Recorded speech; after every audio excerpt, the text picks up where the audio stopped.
Hi, hello student, hello everyone, welcome again in Bongo Pathsala. তো student আজকে হচ্ছে Sunday, আর Sunday মানেই হচ্ছে আমাদের প্র্যাকটিক্যাল দেখার দিন। ওকে, তো স্টুডেন্ট আজকে ক্লাসে আমরা যে প্র্যাকটিক্যালটা দেখবো সেটা হচ্ছে H2O2 এর ব্রেকডাউন। ওকে, তো H2O2 ব্রেকডাউন আমরা কি করে করবো, মানে ভেঙে কি করে ফেলবো, সেটাই বেসিক্যালি আজকে প্র্যাকটিক্যালে আমরা দেখতে চলি। ঠিক আছে, তো চলো লেট না করে শুরু করা যাক।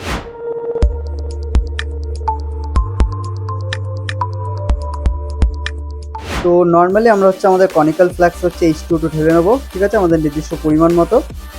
তো স্টুডেন্ট এখানে দেখো আমরা ঢালার পরপরই কিন্তু রুমের যে লাইট আছে তাতে অলরেডি এর মধ্যে হচ্ছে বাবল তৈরি হতে শুরু করেছে, এবং যে বাবলগুলো তৈরি হচ্ছে এটা মেনলি হচ্ছে অক্সিজেন। ওকে, তো বেসিক্যালি H2O2 ভেঙে হচ্ছে আমাদের কিন্তু অক্সিজেন হচ্ছে তৈরি হয়। এটাকে যখন আমরা হচ্ছে প্রপার লাইটে রাখবো এটা কিন্তু আরো ফাস্ট হয়ে যাবে। ওকে, তো যাই হোক ক্লিয়ার পুরো বুঝতে পারছো তোমরা এখানে, যে এখানে হালকা বাবেল এসছে, এটা আরো ফাস্ট হবে, জাস্ট দেখতে থাকো।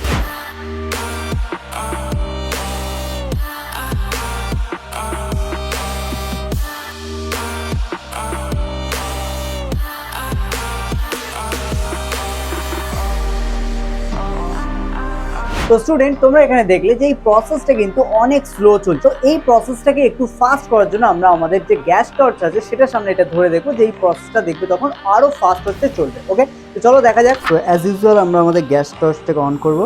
ওকে, দেখতে পাচ্ছ গ্যাস টর্চ হচ্ছে জ্বলতে শুরু করেছে।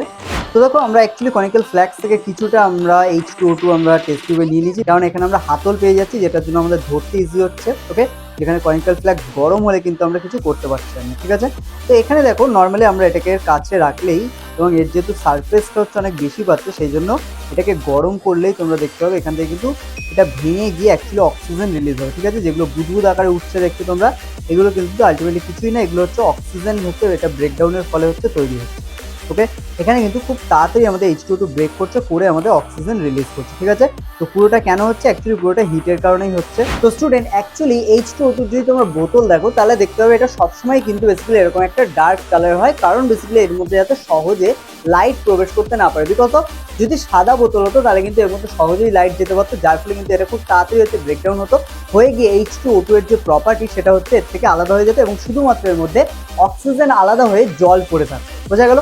এবং আমরা যদি এর বোতলও দেখি ভালো করে, তো দেখো এখানে অলরেডি লেখা আছে আমাদের keep the bottle tightly cap. Okay, মানে এটা হচ্ছে শক্ত করে আমাদের ক্যাপ করে রাখতে হবে, মানে আমাদের ছিপিটাকে হচ্ছে শক্ত করে আটকাতে হবে, and out of reach of children. তো বেসিক্যালি এটা হচ্ছে চিলড্রেনদের থেকে দূরে রাখতে হবে। ঠিক আছে, এটা ফার্স্ট থিং। এবং সেকেন্ড যেটা আমি তোমাদের বলতে চাইছি সেটা হচ্ছে এখানে লেখা আছে স্টোর প্রোটেক্টেড ফ্রম লাইট। ঠিক আছে, বেসিক্যালি আমাদের প্রোটেক্ট করতে হবে লাইট থেকে, অ্যান্ড প্রিজার্ভ বিলো 30°C।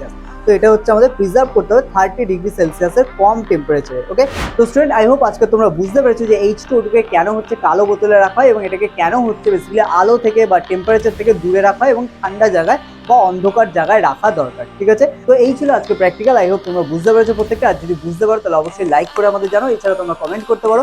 আর এছাড়াও যদি প্র্যাকটিক্যালে কোথাও কোনো কিছু কনসেপ্ট তোমার বুঝতে মিস হয়ে থাকে তাহলে অবশ্যই সেটাও তোমরা কমেন্ট করে জানাতে পারো। ঠিক আছে, তো না স্টুডেন্ট আজকে ক্লাস আমরা এখানে শেষ করবো। দেখা হচ্ছে আবার নেক্সট সানডেতে এরকম কিছু প্র্যাকটিক্যাল নিয়ে।